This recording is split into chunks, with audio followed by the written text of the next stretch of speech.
నందవరం ప్రసిద్ధ చౌడేశ్వరీదేవి ఆలయానికి ప్రసిద్ధి చెందింది. ఇక్కడ ఉన్న అమ్మవారు సాక్షాత్తు కాశీ విశాలాక్షి అని చెప్తారు. మరి ఈ నందవరం ఎక్కడుంది అనంటే ఆంధ్రప్రదేశ్ రాష్ట్రంలోని కర్నూలు జిల్లా బనగానిపల్లి పట్టణానికి దగ్గరలోనే ఉంటుందండి. ఇదొక చిన్న గ్రామం. ఈ నందవరాన్ని పూర్వమైతే నందవరపురం అని పిలిచేవారట. చౌడేశ్వరీదేవి వారణాసి నుండి నందవరం వరకు భూగర్భ సొరంగం ద్వారా కేవలం ఒక్క రోజులోనే వచ్చింది అని చెప్తారు.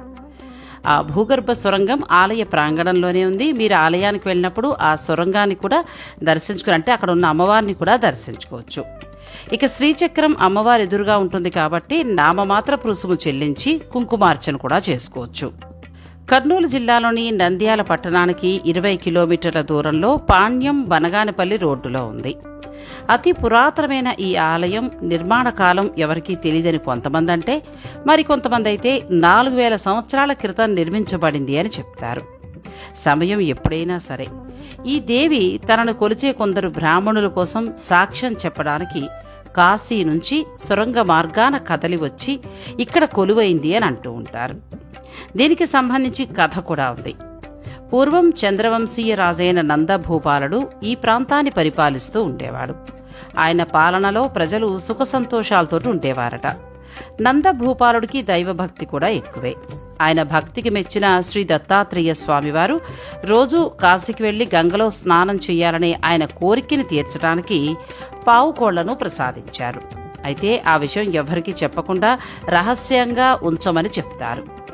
ఆ రాజు రోజూ తెల్లవారుజామున నిద్రలేచి ఆ పావుకోళ్లు ధరించి మనోవేగంతో కాశీకి చేరి గంగలో స్నానమాచరించి విశ్వనాథుణ్ణి, విశాలాక్షి అమ్మవారిని, అన్నపూర్ణమ్మను దర్శించుకుని తిరిగి తెల్లవారేసరికి యథాప్రకారంగా తన రాజ్యానికి వచ్చేసేవారు. ఇలా కొంతకాలం గడిచిన తర్వాత ఆ రాజు భార్య అయిన శశిరేఖ తన భర్త రోజూ తెల్లవారుజామునే ఎక్కడికో వెళ్లి వస్తుండడాన్ని గమనించి భర్తని అడుగుతుంది. ఇక తప్పనిసరి పరిస్థితుల్లో శశిరేఖకు విషయాన్ని చెప్తాడు ఆ రాజు. ఆమె తనని కూడా కాశీకి తీసుకువెళ్లమని కోరుతుంది. భార్య మాట కాదనలేక రాజు ఆమెను కూడా ఒకరోజు కాశీకి తీసుకువెళ్తాడు. తిరిగి వచ్చే సమయానికి పావుకోళ్లు పనిచేయవు. కారణం ఏంటి అనంటే రాణి శశిరేఖ బహిష్టవ్వడం.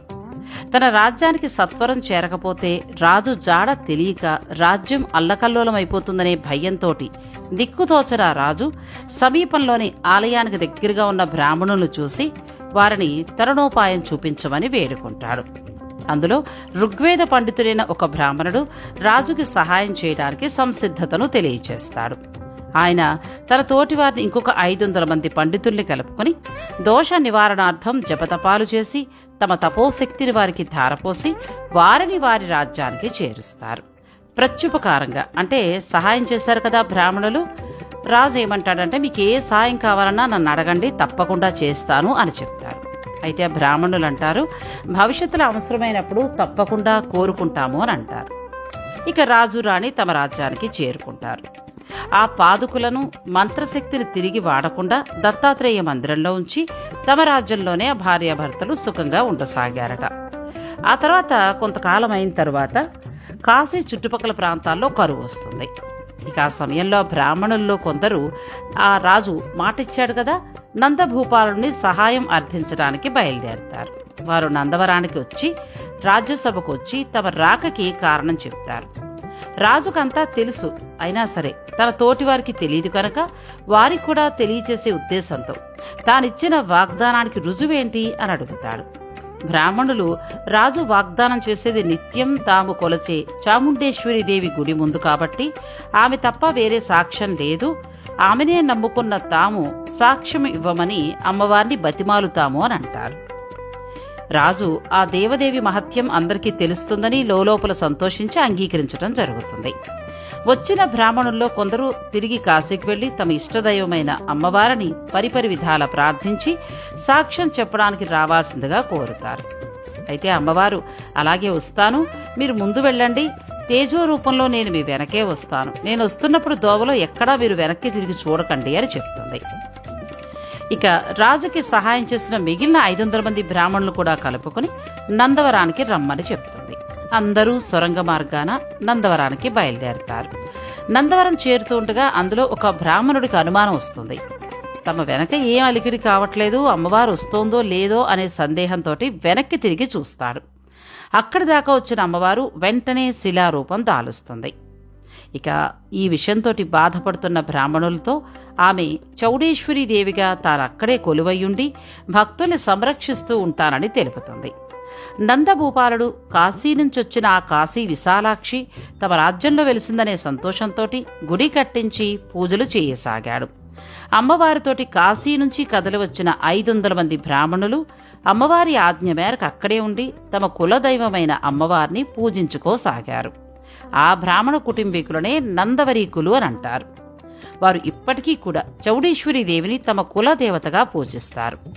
ఆ కుటుంబీకులు గర్భగుడిలోకి స్వయంగా వెళ్లి అమ్మవారిని పూజించుకోవచ్చు. కాశీ నుంచి బ్రాహ్మణులు అమ్మవారు వచ్చిన సొరంగ మార్గం ఇప్పటికీ కూడా ఉంది. అమ్మవారు కాశీ నుండి ఈ గుహ ద్వారానే ఇక్కడికి ఈ నందవరానికి వచ్చారని చెప్తారండి. ఇప్పుడు మనం ఆ గుహ కూడా దర్శించుకుందాం. జాగ్రత్త పై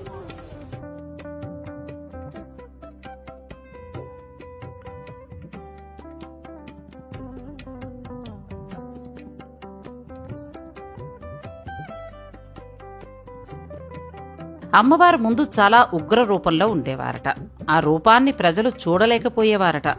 భక్తులు ఆ తల్లి ఉగ్రరూపం చూడలేరని ఆ దేవి విగ్రహం లాంటిదే ఇంకొకటి తయారు చేయించి ప్రతిష్ఠించారు.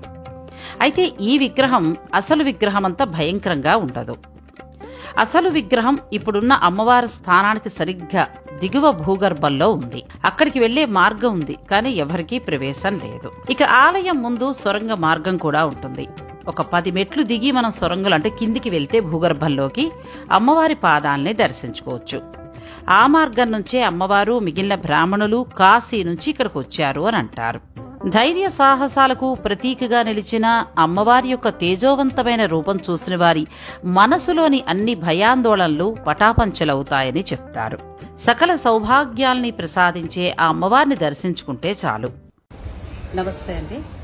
శ్రీ చౌడేశ్వరీదేవి ఆలయానికి సంబంధించి అయ్యవారిని అన్ని విశేషాలు అడిగి తెలుసుకుందాం. నమస్తే అండి. ఈ ఆలయానికి సంబంధించి సమయాలు చెప్పండి. అంటే ఆలయాన్ని ఎప్పుడు ఏ సమయంలో దర్శించుకోవాల్సి ఉంటుంది, ఆ సమయాలు చెప్పండి. అమ్మవారిని చైత్ర మాసము, తర్వాత ఆశ్వజ మాసము, తర్వాత శ్రావణము, కార్తీక మాసంలో దర్శించుకోవచ్చు. తర్వాత అమ్మవారి ఆషాఢ మాసంలో అమ్మవారి పుట్టినరోజు చేస్తారు, జన్మదిన వేడుకలు జరుపుతారు. అమావాస్య రోజు ఆ రోజు కూడా దర్శించుకోవచ్చు. తర్వాత అమ్మవారు కాశీ నుండి వచ్చిన గుహ అన్నారు కదండి. అంటే ఆ గుహ మార్గం ద్వారా అమ్మవారి ఇక్కడికి వచ్చారు.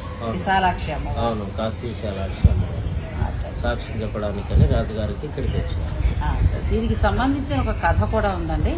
నేను ఆ కథని మీకు ఆలయం చూపిస్తూ నేను చెప్తాను. నేను అమ్మవారు అంటే సాక్ష్యం చెప్పడానికి, బ్రాహ్మణుల తరపున సాక్ష్యం చెప్పడానికి కాశీ నుంచి గుహ మార్గం ద్వారా వచ్చారండి. ఆ గుహను కూడా నేను మీకు చూపిస్తాను.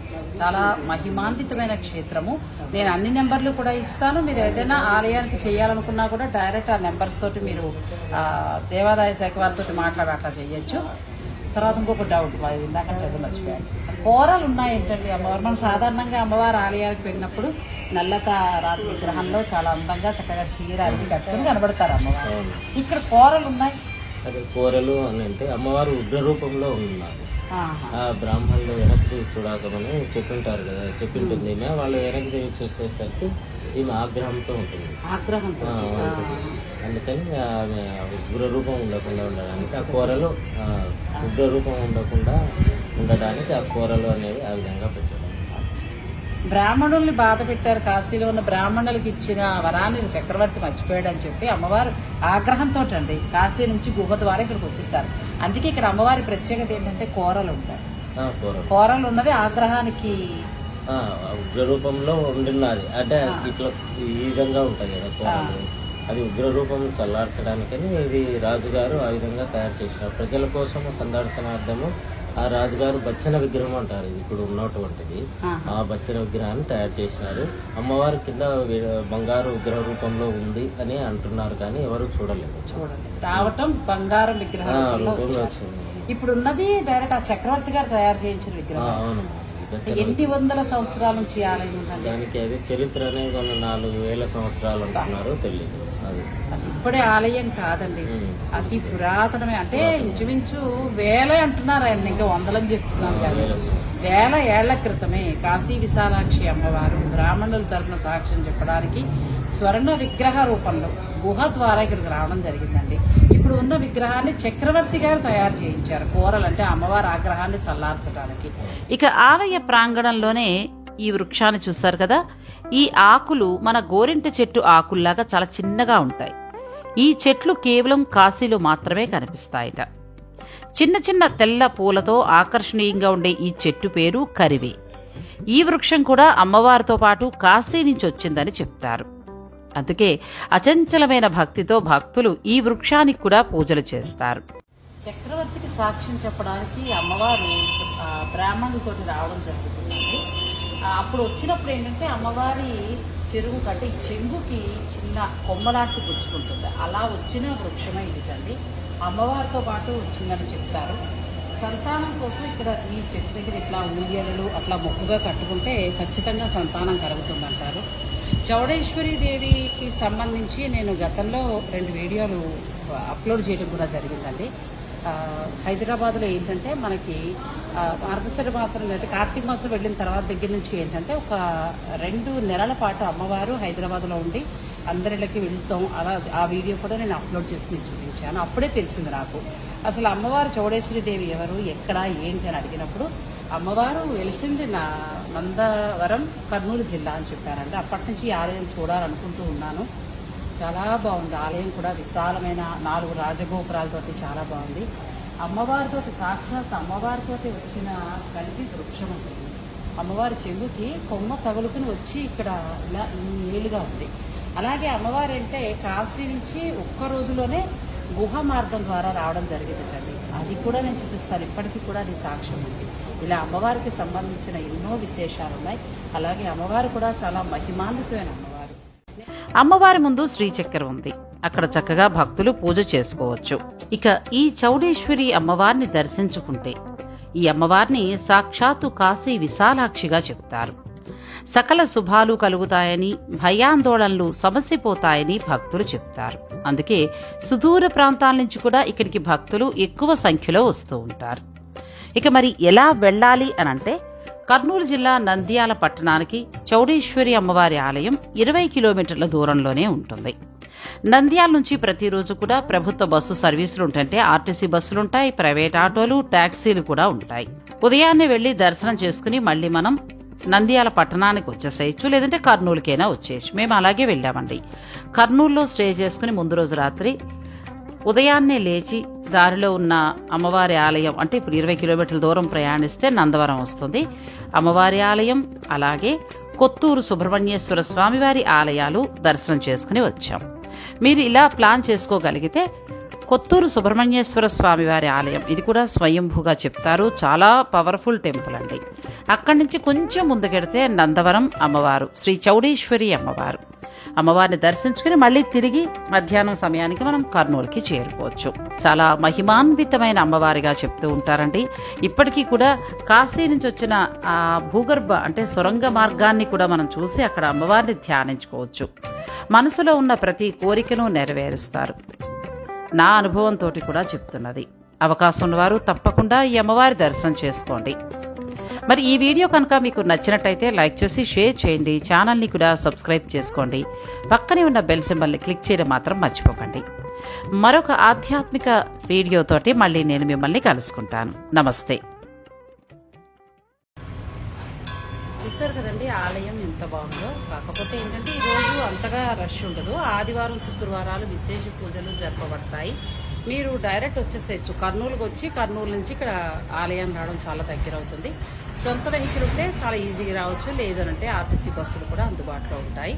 ఇక ఆలయంలో సంబంధించిన పూజా విషయాలకు వస్తే కనుక కుంకుమార్చన నుంచి అలాగే గోత్రనామాలు చెప్పించుకోవడం, అమ్మవారికి సంబంధించి అష్టోత్తర సహస్రనామ పూజలు కూడా జరుగుతాయి. అలాగే చండీ హోమం, విశేషమైన పూజలు కూడా జరుగుతూ ఉంటాయి.